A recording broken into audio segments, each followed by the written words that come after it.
அன்பான இனிய உறவுகளே, பழனிக்கு மாமியார் வந்து தீபாவளி சீர் கொடுக்குறாங்க. அதை பார்த்துட்டு கோமதி கலங்குறாங்க. உடனே ஓடி போயிட்டு அக்காவுக்காக அடடடடா அவ்வளோ அழகாக கொண்டாந்து தீபாவளி பரிசை கொண்டாந்து கொடுக்குறாருங்க. பொருள் பரிசு பொருள் அப்படின்னு சொல்லலாம். பார்த்தா அதை வாங்கிட்டு அப்படியே தம்பின்னு கட்டி பிடிச்சி அழுகுறாங்க. அப்படியே ராஜி ஒரு ஏக்கத்தோட பார்க்க, கதிர் அதை நோக்க, ஏண்டி நீ ஏன் பார்க்குற, ஒன்றும் இல்லை அப்படிங்கல, நான் இருக்கேன்டி உனக்கு எல்லாமே, தாய் விட்டு சீரு, தந்தை விட்டு சீரு, புருஷன் விட்டு சீரு, எல்லாமா நான் உனக்கு இருக்கேன் அப்படின்னு ஜாடையிலே கண்ணால் சொல்ல அப்படிங்கிறாங்க. அடுத்து பார்த்தா ராஜிமா வாடா அப்படின்னு கூப்பிட்றாங்க. ராஜிமாவா அப்படின்னு எல்லாரும் பார்க்குறாங்க. டேய் என்னடா அப்படின்னு பழனி கோமதி பார்க்க, ஆமாக்கா நீ எப்போ கூட பிறந்துட்ட, அதனால உனக்கு நான் சீர் கொண்டாந்தேன். ராஜியும் நம்ம வீட்டு பிள்ளை தானக்கா, அண்ணன் பிள்ளைக்கா, நான் பெத்த பிள்ளைக்கு மாதிரி தான் நான் அவளை நினச்சிட்டு இருக்கேன், அவளுக்கும் நான் வாங்கிட்டு வந்திருக்கேன் அப்படின்னு இன்னொரு கவரை கொடுக்குறாங்க. சித்தப்பா அப்படின்னு கட்டி பிடிச்சிக்கிறாங்க. அப்படியே எல்லாரும் சந்தோஷம் அடைகிறாங்க. பாண்டியனுக்கும் மகிழ்ச்சி தாங்க முடியல. அடுத்த நாள் பார்த்தீங்கன்னா வழக்கம் போல் தீபாவளி எல்லாம் சூப்பராக சந்தோஷமாக கொண்டாடிறாங்கன்னு வச்சுக்கோங்களேன். அடுத்து கடைக்கு போகிறாங்க. கடைக்கு போனதுக்கப்புறம் பார்த்தீங்கன்னா கணக்கு வழக்கெல்லாம் பார்த்துட்டு இருக்காங்க. வேலையும் முடிஞ்சிருது. வீட்டுக்கு வந்துடுறாங்க. கணக்கு இடிக்குதுங்க. இடிச்சா பார்த்தா என்ன கணக்கு இடிக்குதே அப்படின்னு பார்க்குறாங்க. பார்க்கையில் ஒரு மாதிரி ஆகுது. என்னங்க தினைக்கு இடிக்குதுங்கிறீங்க, அப்போ இதுக்கு காரணம் யார், புதுசாக சேர்ந்தவங்க, அவங்கள தானே பார்க்கணும். ஆனால் இதுக்கு பூரா டக்குன்னு பழனி மேலே தான் கோவம் வருது. டே பழனி, எப்படி காசு இப்போ வர வர நீ கணக்கு சரியாக பார்க்குறியா இல்லையா, இல்லை ஏதாவது தேவைன்னு பணத்தை எடுக்கிறியா அப்படின்னு பாண்டியன் சொல்ல, அப்படியே பாவமாக இருக்காரு. மச்சான் என்னைக்கு மச்சான் நான் கல்லாவில் எடுத்திருக்கேன் அப்படிலாம் சொல்லாதீங்க மச்சான் அப்படிங்கிறாங்க. டே நீ உண்மையை சொல்லிடு, அப்புறம் நான் கண்டுபிடிச்சேன்னு வச்சுக்கேன் அப்படின்னு சொன்னோன்னே கோமதி இருந்துட்டு, ஏங்க என்னங்க அவனை போய் திட்டுறீங்க, அவன் அப்படிப்பட்ட ஆள் இல்லைங்க அப்படிங்கிறாங்க. ஓ அப்படிப்பட்ட ஆள் இல்லையா, நான் என்ன சொல்கிறதுன்னு தெரியலையே, அப்புறம் எப்படி பணம் போகும் அப்படிங்கிறாங்க. தங்கமயில் பார்க்குது. அப்படியே ஏன் சித்தப்பா நீங்கள் வந்து நேற்று அத்தைக்கு புடவை அது இதுன்னு வாங்கி கொடுத்தீங்க, ராஜிக்கும் வாங்கி கொடுத்தீங்க. ஆமாம் வாங்கி கொடுத்தேன், இதில் என்னம்மா இருக்குது அப்படின்னு கேட்குறாங்க.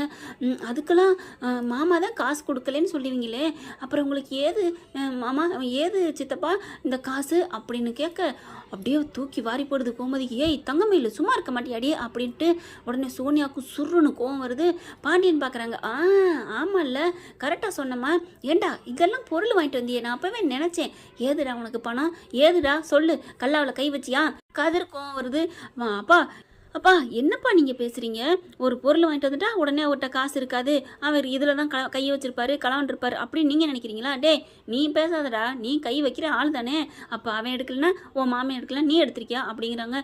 அது என்ன, நானும் எங்கள் மாமாவும் மட்டும்தான் இந்த கையை வைப்போமா, அதில் வேறு யாருமே இல்லையா அந்த கடைக்கு போகிறவங்க அப்படிங்கிறாங்க. டே யாரும் இது வரைக்கும் தொட மாட்டாங்கடா, தொட்டதில்லடா, நானும் சின்ன பிள்ளை தான் இருக்கிறேன் மாமா, என்ன நீங்கள் நம்பலையா அப்படிங்கிறாங்க. ஐயோ கொஞ்சம் நிறுத்துறீங்களா அப்படின்னு சோனியாவுக்கு செம்மக்கம் வருது. என்ன நினச்சிட்டு இருக்கீங்க, என் புருஷன் நான் அந்தளவுக்கு உங்களுக்கு உங்கள் வீட்டில் தானே வளர்ந்துருக்காரு, நம்பிக்கை இல்லையா உங்களுக்கு அப்படிங்கிறாங்க. ஏங்க சொல்லுங்கங்க, நீங்கள் எப்படி வாங்கிட்டு வந்தீங்கிறத சொல்லுங்க அப்படிங்கிறாங்க. அப்படி பார்க்குறாங்க. அக்கா நான் ஒன்றும் செய்யலக்கா, நான் அப்போலாம் தப்பாக எடுக்க மாட்டேக்கா அப்படிங்கிறாங்க. பின்ன எப்படிரா அந்த மனுஷன்ட்ட சொல்லி தொலையேண்டா, இப்படிலாம் நம்ம மேலே அப்படி திருட்டு பழி விழுந்துருச்சேடா, என் புள்ள அப்படி என் தம்பி அப்படிலாம் திருடவும் மாட்டான், எந்த ஒரு இதுவும் பண்ண மாட்டான், அவன் தங்கமானவன், அவன் கையை சுத்தம் அப்படி இப்படின்னு அழுகுறாங்க கோமதி. அக்கா நீ ஏக்கா அழுகிற, நான் எப்படி வாங்கினேங்கிறத நான் சொல்கிறேன்க்கா, எப்படிரா வாங்கினேன் அப்படிங்கிறாங்க. ஏக்கா சுகன்யா அம்மா வந்து எனக்கு பணம் வச்சு கொடுத்தாங்களே, உங்களுக்கு தெரியுமா தெரியாதா. ஆமாம் புடவை பழம் பூ எல்லாம் வச்சுட்டு பணம் வச்ச ஆளுடா, கட்டுக்கட்டாக இருந்துச்சேடா. ஆமாக்கா அதில் 10,000 ரூபா பணம் இருந்துச்சுக்கா அப்படின்னு அப்படியே பார்க்குறாங்க. தங்கமேலு மண்டை அப்படி தொங்க போடுது. பாண்டியனுக்கும் சுருங்குது. கதிருக்கு செம்மக்கம் வருது. போதுமா கேட்டுக்கிட்டீங்களா அப்படிங்கிறாங்க. அப்படி யாரும் வாய் திறக்க முடியல.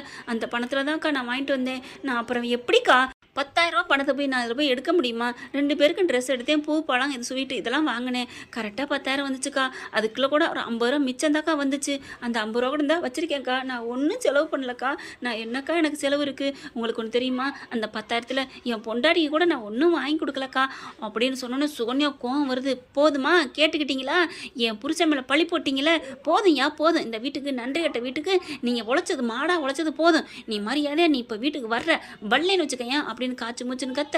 சோனியா கொஞ்சம் இரு, அவங்களுக்கு எதோ புரியலை நம்ம புரிய வச்சுட்டோம், அதெல்லாம் முடியாது, இவங்கெல்லாம் புரியவும் மாட்டாங்க, புரியணும் அவசியம் இல்லை, நம்ம ஏன் எங்கே இருக்கணும், நீ இப்போ வர்ற அப்படின்னு சொல்லிட்டு தடக்கு புடக்குன்னு திரும்பி அள்ளிக்கிட்டு பேக்கை எடுத்துக்கிட்டு கிளம்பி போகிறாங்க. சூட்கேஸ் எடுத்துகிட்டு அப்படியே நிற்கிறாருங்க அவர் பழனி. பாண்டியன் பார்க்குறாங்க. அப்படியே ஒன்றும் பண்ண முடியல.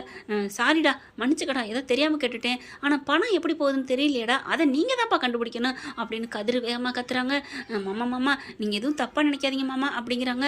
எல்லாத்துக்கும் இந்த இவ தான் காரணம், அப்படின்னு தங்கமயில போய் கோமதி அடிக்கிறாங்க. அத்தை எனக்கு டவுட்டை சொன்னேன், சரவணனுக்கு செம்மக்கம் வருது பாடி அப்படின்னு இழுத்துட்டு போகிறாங்க. ஏமாம்மா என்ன இழுத்துட்டு வரீங்க? எல்லாம் நீ பண்ணுறதாண்டி, எனக்கு என்ன எல்லாம் தெரியாது நினச்சிட்டு இருக்கியா அப்படின்னு சொல்லிட்டு உண்மையை சொல்லுங்கடி, உங்கள் அப்பன் தானே பணத்தை எடுத்தது அப்படிங்கிறாங்க.